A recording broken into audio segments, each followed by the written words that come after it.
నమస్తే, welcome to our channel. మనతో పాటుగా స్టూడియోలో సీనియర్ జర్నలిస్ట్ సత్యమూర్తి గారు ఉన్నారు. వారిని అడిగి కొన్ని వివరాలు తెలుసుకుందాం. నమస్తే సార్. నమస్కారం అండి. సార్, ఈరోజు అసెంబ్లీలో డిప్యూటీ సీఎం పవన్ కళ్యాణ్ గారు కల్తీ జరిగింది వాస్తవమే అని స్పష్టంగా చెప్పడం జరిగింది. దాన్ని వక్రీకరిస్తూ వైసీపీ చేస్తున్నటువంటి దుష్ప్రచారాన్ని ఎలా చూడాలంటారు? అసలు ఇంతకీ పవన్ కళ్యాణ్ గారు ఏం చెప్పారు? వైసీపీ చేస్తున్నటువంటి దుష్ప్రచారం ఏంటి? ఈరోజు శాసనసభలో ఈ కల్తీ నెయ్యి గురించి వచ్చిన చర్చ సందర్భంగా పవన్ కళ్యాణ్ చాలా క్రిస్టల్ క్లియర్గా ఆనాడు జగన్మోహన్ రెడ్డి అండ్ టీమ్ వీళ్ళు చేసిన తప్పులు ఏంటి అనేది చాలా క్లియర్ కట్గా చెప్పాడు. ఏంటి ఆయన చెప్పింది ఏంటి అంటే 2019-24 మధ్య కాలంలో 11 కోట్ల మందికి అంటే భక్తులకి 11 కోట్ల మంది భక్తులకి 48 కోట్ల లడ్డూల్ని పంపిణీ చేశారు, లడ్డూ ప్రసాదాన్ని. ఈ 48 కోట్ల లడ్డూ ప్రసాదాలని విక్రయించారు కదా, వీటిలో 1,00,000 లడ్డూలు అయోధ్యకి పంపించారు. అయోధ్యలో బాల రామాలయం ప్రారంభోత్సవం సందర్భంగా 1,00,000 లడ్డూలు పంపించారు. పవన్ కళ్యాణ్ చెప్పింది ఏంటి అంటే, ఇది వైసీపీ నాయకులు వాళ్ళకి సంబంధించి వాళ్ళు చేశారు వీళ్ళు చేశారు అనటం కాకుండా దీనికి మొత్తం టోటల్ పరిష్కారం చూపాలి. దీనికి అసలు ఇటువంటి నేరం చేయటం ఏంటి, మరి ఇంత అసహ్యంగా, మరి ఇంత అసలు హిందువులంటే గౌరవం కూడా లేకుండా ఇటువంటి నేరాలు చేయటం ఏంటి? వెంకటేశ్వర స్వామి పవిత్రతని దెబ్బతీయటం అంటే హిందూ మత విశ్వాసాలని దెబ్బతీయటం కదా.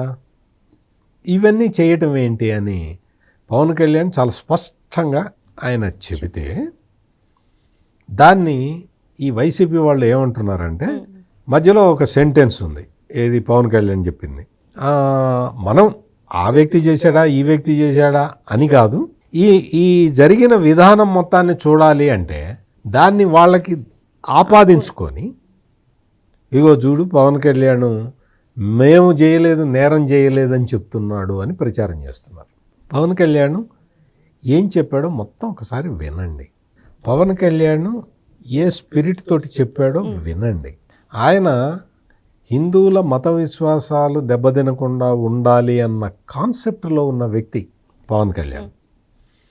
ఆయన తిరుపతి లడ్డూలో ఎటువంటి కల్తీ జరిగింది అనేది చాలా స్పష్టంగా ఇప్పటికే చాలాసార్లు చెప్పిన వ్యక్తి.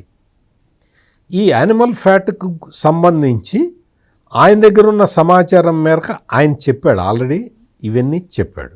ఈరోజు అసెంబ్లీలో మొత్తం అన్ని ఫ్యాక్ట్స్ అండ్ ఫిగర్స్ బయటకు వస్తున్నాయి కాబట్టి ఇప్పుడు హిందువుల మనోభావాలు దెబ్బతినకుండా చూసే క్రమంలో వ్యక్తుల గురించి కాదు, ఇటువంటి పొరపాట్లు జరగకుండా చూడాలి అని ఆయన చెబితే, వ్యక్తుల గురించి కాదు అన్న సెంటెన్స్ వరకు కట్ చేసి ఈ వైసీపీ బ్యాచ్ ప్రచారం, ఆల్రెడీ ఆయన అక్కడ మాట్లాడుతూనే ఉన్నాడు, హౌస్లో మాట్లాడుతూనే ఉన్నాడు. ఆయన ప్రసంగం పూర్తిగాక ముందరే అంతవరకు కట్ చేసి ప్రచారం చేసుకుంటున్నారు. ఎంత దౌర్భాగ్యం! ఇంత దౌర్భాగ్యంలో ఎందుకున్నారు ఈ వైసీపీ లీడర్లందరూ? సోషల్ మీడియాలో ప్రచారం చేసుకున్నంత మాత్రాన పవన్ కళ్యాణ్ చెప్పిన మాటలు ఏమన్నా మారతాయా? పవన్ కళ్యాణ్ అంటే మిమ్మల్ని కాపాడటానికి ఎందుకన్నా ఏ కారణం వల్ల అయినా మిమ్మల్ని కాపాడటానికి ప్రయత్నం చేస్తాడా? స్వామివారి తీర్థప్రసాదాలని కల్తీ చేసిన మిమ్మల్ని పవన్ కళ్యాణ్ లాంటి వ్యక్తి క్షమిస్తాడా? పవన్ కళ్యాణ్ లాంటి వ్యక్తి మిమ్మల్ని క్షమిస్తాడని, మీ మీద నేరం లేకుండా చేస్తాడని అనుకోవటం మీ భ్రమ కదా.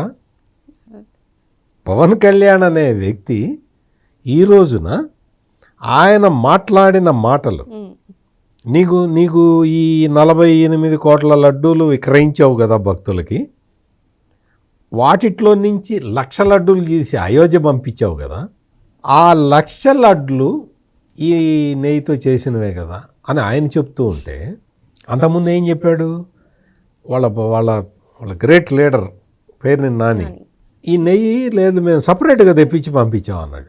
ఎట పంపిస్తావు? అంటే నేను నెయ్యి, శనగపిండి, యాలకులు, అవన్నీ కర్పూరం నేను ఇచ్చి నాకు లడ్డు చేసి పెట్టంట. చేసి పెడతావా తిరుపతిలో?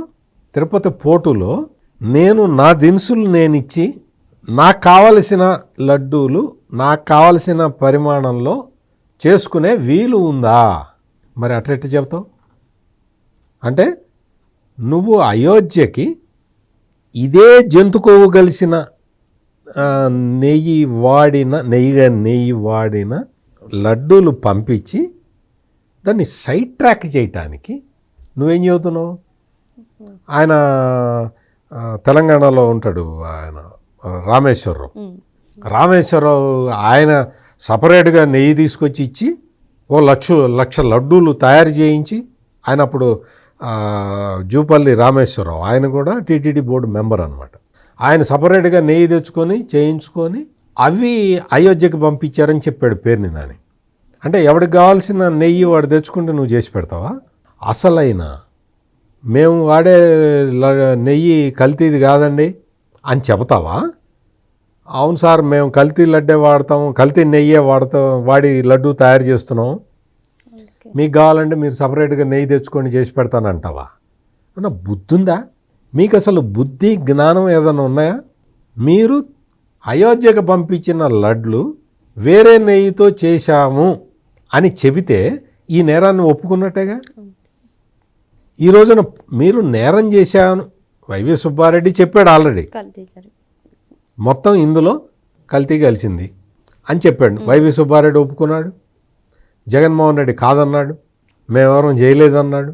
అక్కడ టీటీడీ చైర్మన్గా పనిచేసిన వైవి సుబ్బారెడ్డి ఒప్పుకున్న తర్వాత నువ్వు ఒప్పుకుంటే ఎంత, ఒప్పుకోకపోతే ఎంత. ఓకే, అయిపోయింది. అందులో జంతు కొవ్వు లేదు. జంతు కొవ్వు ఉందా లేదా ఎట్ట చెప్తారు? ఎవరు చెప్తారు? ఎన్డీడీబీ రిపోర్ట్ చూసి, ఆ రిపోర్ట్ చూసి చంద్రబాబు నాయుడు క్లియర్ కట్ చెప్పాడు. ఇవాళ ఆయన ఇచ్చిన ఎక్స్ప్లెనేషన్లో అదే ఉంది. నాకు జంతు కొవ్వు ఎన్డీడీబీ రిపోర్ట్ ఇదిగో చూసుకోండి ఇందులో అని ఆయన స్క్రీన్ మీద వేసి చూపించాడు ఎన్డీడీబీ రిపోర్ట్ని. ఆ రిపోర్టులో క్లియర్ కట్గా ఉంది. మోనోగ్లిజరైడ్స్ కలిసి ఉన్నాయి అనేది ఒక పాయింట్ ల్యాబ్ రిపోర్ట్లో. మోనోగ్లిజరైడ్స్ అవి జంతువుల నుంచి తయారు చేయొచ్చు, మొక్కల నుంచి తయారు చేయొచ్చు. మరి అందులో ఉన్న మోనోగ్లిజరైడ్స్ ఎందులో నుంచి తయారు చేసావు చెప్పాలి కదా. ఇది అక్కడ జరిగింది. ఎసిటిక్ యాసిడ్ ఈస్టర్ అది ఎక్కడి నుంచి వస్తుంది?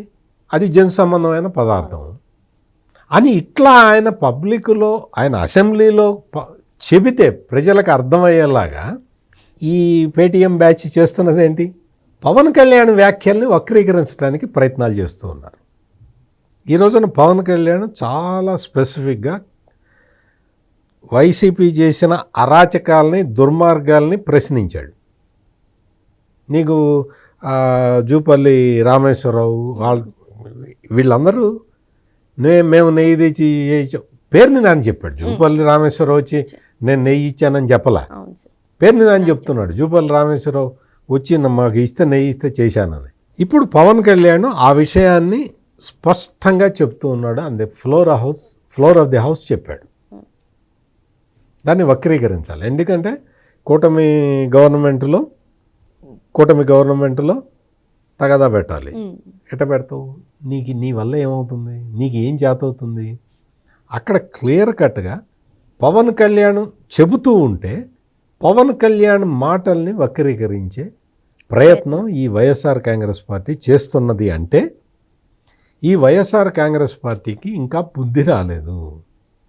స్వామివారికి మహా అపచారం చేసిన ఈ వ్యక్తులు పశ్చాత్తాపడకపోగా ఎదురుదాడి చేస్తున్నారు.